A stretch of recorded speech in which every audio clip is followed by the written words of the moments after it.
Hi mom, good morning. Welcome back to our DCC class. So in the last class we learned about virtualization concept, what is its uses, what is the main advantage and what are the main operations we can do with the virtualization.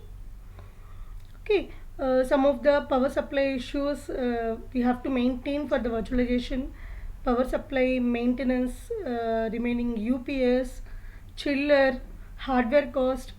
So 60% of the cost have to invest by the customer it to maintenance only. Okay, so we done all this in the last class. So today we are going to learn a new topics called as a cluster computing, grid computing and cloud computing. So these are all the issues we discussed in the early classes only. What is a cluster, what is a grid, what is a cloud.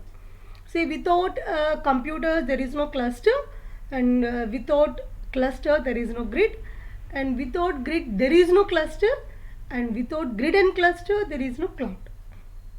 Okay, so each one are interrelated with each other. Dependency will be there. So one, if you're going to consider incremental stage, we have to consider the grid, cluster and cloud. Okay, so these are all the small topics we will discuss about this today. First one is a cluster. Clusters of cooperative computers. Why we have to use this cooperative computers? First of all, in the last semester we learned about data mining, right? A new course called as a data mining and data warehousing. So in that we have a chapter or unit called as a cluster. If you remember that, what is a cluster ma? Cluster is nothing but the collection of homogeneous computers.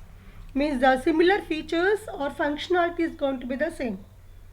But if you consider here, along with the functionality, the configuration also should be little bit same we need. Why means, with the configuration only we can get less compatibility issues. So whatever OS you are going to use, whatever the hardware capability you are going to use, whatever processing capability you are going to be introduced should be the same. Okay, so all these have to work cooperatively. All these works have to cooperate. So is it possible to work a single system with its own without any communication with any another? No, it's not possible. So what we have to do? We have to connect a lot of computers. We have to connect a lot of computers at one place called as a server. So server is the one which can able to connect a lot of computers. Right ma? So one server have to communicate with any other server by using internet connectivity. So each server have its own memory, hard disk capability, processor capability. So these are all the issues we should mind whenever going to develop a cluster. Okay, so what are those? The server maintenance, the server connectivity to another server, the server to any other outside servers, not only side by side servers, how they are going to be connective, what the bandwidth we have to give. Okay, so these are all the issues, and moreover, whenever the server is going to maintain, we should remember about the high availability. High availability. What is the high availability? Indefinite service. At any point of time, you should get the service without any intermittency. Okay, we should not get any disturbance in the middle of the communication. So that is called as a high availability. Okay, right. We will see one by one. So if you see this, I collected this picture from the Google browser. So what they are saying is, see, these are all the computers. If you observe this in the graphical representation also, they are looking similar. But what they did, they combined four computers at one place, four computers at one place, four computers at one place. Maybe it is showing the only four, but we have a lot of computers at one place to maintain a cloud. So all these computers are going to connect again to some master or cluster manager. Master or cluster manager. So what is this master or cluster manager? It is nothing but a server which is going to take care of all the cluster connectivity computers. So if you observe this is called as a server cluster or slave machines. So this one is called as a single small server, we can say, or server cluster. Okay, so this one is a server cluster or slave machines. All these again have to connect with the master cluster manager. Right? So these are all the nothing but a servers in cluster. So this is the way they used to connect. So if you observe this, the configuration also may be the same. See, a computer cluster consists of interconnected standalone computers. We discussed about this. They should work cooperatively as a single integrated computer. We have to discuss about the SSI, single system image now. But in short minutes, in a few minutes, we will discuss about this. What is single system image, SSI? Okay, first cluster architecture. How the architecture is going to be seen means what is the architecture? The main components, what it have. So any architecture of a computer, what it have? The network connectivity, bandwidth, processor, hard disk, all this, nothing but not more than about. So this is the cluster architecture. If you observe keenly, this is one cluster in oval shape. Each cluster has some servers S1, S2 up to S0. S0 to up to Sn. Each cluster have some IO devices to do some IO operations. Each cluster has some disk arrays to storage, and each clusters can able to communicate with other systems also by using network area storage networks or LAN connection storage area networks. Okay, so these are all we discussed in the previous classes. What are those? How they will connect? Who they will connect? Right, the LAN is for client server. This is for storage, the network along with the what is this? This disk arrays. This is for networks and servers. Right here. So all these are needed. See, if you observe this, if there is one cluster at one place, if you are able to communicate, if she want to communicate with any other cluster outside this, automatically what we have to provide? Internet facility we have to provide. So for any internet facility, they used to identify some IP address. With the IP address only, we can connect to any other system. Okay, IP address. Okay, what is this called as a gateway IP address? We have to say the gateway IP address. We have to check that. Later that only we have to connect this to the internet. Right. Hope you remember this architecture, cluster architecture, what it contains? It contains n number of servers, it contains IO devices, it contains a hard disk, inside it contains processor and the total internal memory. Along with this, it contains some SAN, LAN, NAS networks. Okay. So a cluster of servers interconnected by high bandwidth SAN or LAN, storage area networks, with shared IO devices and disk arrays. The cluster acts as a single computer attached to the internet. This is called as SSI here. What is a single computer means? Single system image. They won't differentiate the operations. All will mingle at one place. They used to communicate with the same site of presentation. Not vary from one to another. Okay. So the above figure shows the architecture of typical server cluster. Contains low latency and high bandwidth. What is the low latency? It can execute n number of instructions in a small amount of time. It contains high bandwidth. Okay. High bandwidth means the network is able to communicate at any point of time without intervention in the servers in the communication. See, this network can be simple as a SAN or LAN. We'll learn about this. See, internet connectivity can be either Giga Ethernet, Miranet or Infinity brand. A lot of connectivity will be there. The author is going to describe about this because at that time they used to use this. But now a lot of connective devices are available with internet facility. Right. What is it previously? Every cluster had to communicate with any other cluster outside of its premises. So for that we have to use a gateway.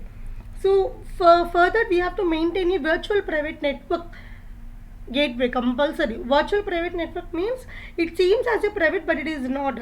That private network is going to shared by many other clusters. That is called as a virtual private gateway. Okay. Next, so they used to communicate with the IP address, as I said previously.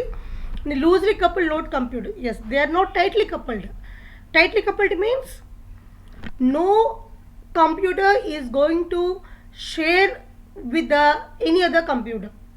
Okay, so every computer have its own memory. They can communicate with any other. All computers no need to share the same memory. If all computers are going to share the same memory, then it is called as tightly coupled. because one have to clash each other because of this tight coupling. But loosely coupled means they have its own processing capability, they have their own memory. Okay. Next, so all resources of a server node are managed by their own voices. As I said previously, what is it?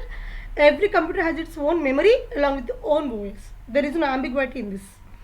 And finally, so thus most computers have multiple system images. Every computer has its own image. What is the image? OS, hard disk, processor capability, and internal memory. All this called as a one single system image. Okay, so all this multiple system image is going to combine as a single system image like this.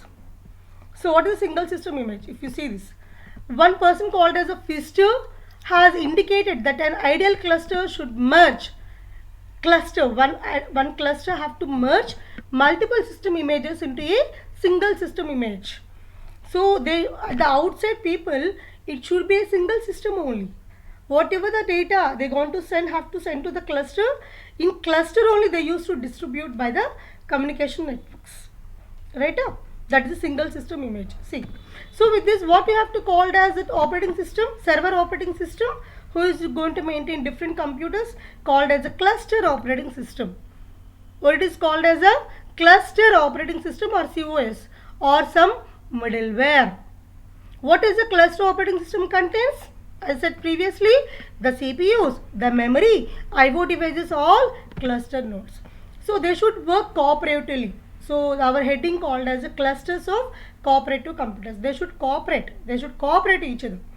So for the cooperation, what you have to maintain? Some compatibility issues will come because of network capacity, because of network conversion, system operation, system configuration.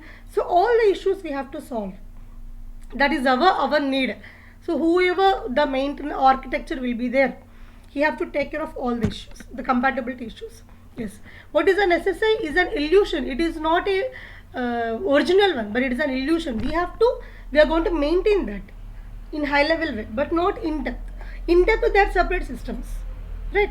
Created by software or hardware that presents a collection of resources as a one integrated powerful resource.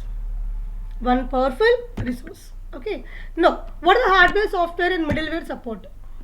So building blocks for cluster is again private virtual machines, the MPS means processors, PCs, workstation servers, or SMPs. Everything we have to consider. So most clusters run under a Linux OS or Windows or Macintosh. They used to interconnect it by Ethernet, Marinette, InfiniBand. Okay. So what the property they should possess? They should possess high availability. Means high availability. Okay, so both sequential and parallel applications can run on cluster. High availability they should maintain, right? So they should share distributed shared memory. They have to maintain shared memory also. And the distributed shared memory they used to maintain tight coupling, but in local memory no need of tight coupling. Okay, so these SSI features are expensive or difficult to achieve at various clusters operation levels. So for that we have to maintain different distribution. So what are the major design issues? If you want to develop a cluster, what are the major design issues? What will come up for any computer? They should maintain the scalability, efficiency, throughput, network connectivity, bandwidth. The same will come again and again. See if you observe this. Yes. Scalability, efficient message patching, high system availability, fault tolerance, and cluster-wise job management. The name itself is self-explanatory. Any number of computers can able to work. The communication should be perfect. The data should be available 24/7. That is throughout the clock. The system should not give any intervention in the service because of any fault. Okay. All systems have to manage, cooperatively work at place. So these are all the major design issues of a cluster. See, these are all some design issues in a table format. Just I will give main glance. Availability and the support, fault tolerance, single system image, better communication, cluster-wide job management, load balance, that is scalability here also, scalability and the programmability, right? So these are the issues of a cluster. Next, the second next topic is grid and cloud computing. No, grid computing. What is the grid, man? A collection of interconnected computers. A collection of interconnected computers. What is the use? See, if you want to form a cluster, how are you going to form? By connection, by interconnection. If you are able to interconnect them, then you can form a grid. If you are able to form a grid, then you can form a cluster. Okay, see this. What is a grid computing? Grid computing is a group of networked. There should be a network first. Networked computers which work together as a virtual supercomputer. Because of this collection, they are going to work as a single computer virtual. It is a not virginal supercomputer. Because of all the resources they have, it is called as a supercomputer. Okay. Through the cloud, we can assemble and use vast computer grids. So by using cloud concepts only, we can use these grids. What's the main purpose of the cloud? After connecting by using grid, we can store, access and process. Right? See, they are going to use a word called as a paying. Utility computing. What is utility computing? Pay and use. If you want to use this cloud with the help of a grid, we have to pay some amount and get the service. See, in order to connectivity, this internet connectivity, at the time when I'm going to do the BTech, we used to use a command called as a telnet in Linux. What is a telnet? Is one system is going to communicate with any other system. We have to use a command telnet and its IP address. If you're going to give the IP address, we are able to communicate with the system by message patching or transferring the data. But after that, whenever there is a web services are available, web services, internet connectivity, they are going to share the data in terms of HTTP, Hypertext Transfer Protocol. Hypertext transfer, it is not a simple text, it is a hypertext, means internet data. They are going to transfer the data. So what are the computational grids? The computational grids means which have the computers, software middleware, instruments, peoples and sensors together, called as the computational grids. How they are going to communicate? LAN, WAN or internet backbone. We know about this in terms of regional, national or global scale. Okay, they are going to work as integrated computing resources. They can work on virtualization concept, also called as a virtual platforms. Okay, so every computer can be treated as either it can be either workstation or a server or a cluster or supercomputer. Anything can be communicated with the help of a grid. Okay, so each one, see, along with these high level devices, high level systems, we may also able to communicate with the personal computers, laptops and PDAs. Okay. So this is called as main architecture in order to verify the computational grid. If you observe this, we have a large type of servers now, which are communicating with each other by connecting IP broadband network. Okay, so all the devices have to store their data, or they have some own internal memory. Along with, they can store the data in terms of databases here. Okay, along with, they can able to use a wireless device also to share and communicate by using expensive equipment. These are all expensive only. Okay, so with using the internet concept, they can share that grid data for any wireless devices or wiring devices. See, if you see this laptops, desktops, radios, any music systems or any wireless cards, telephone networks wiring, and any other images or cameras, any other. So with the grid, if you are able to form, for example, my house, my resident, the neighbor, or one more resident, 3 people are there, we can able to form a grid.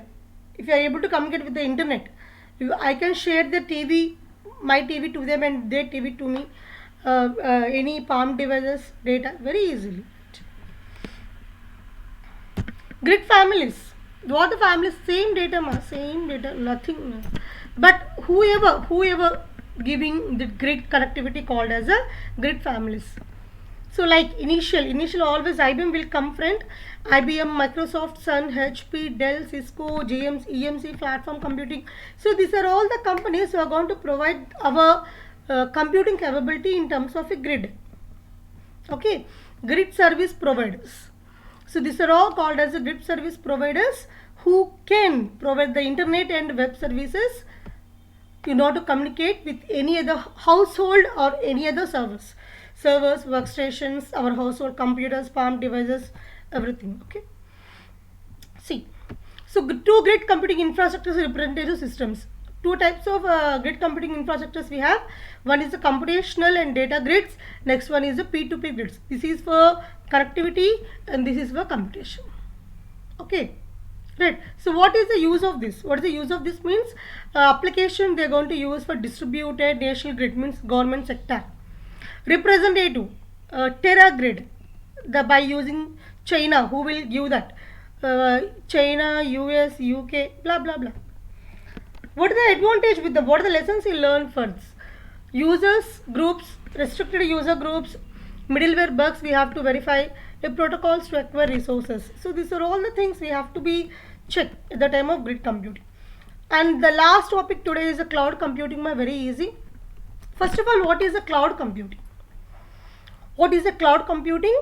A computing nothing but with the help of a cloud we can store your data, process your data, access data.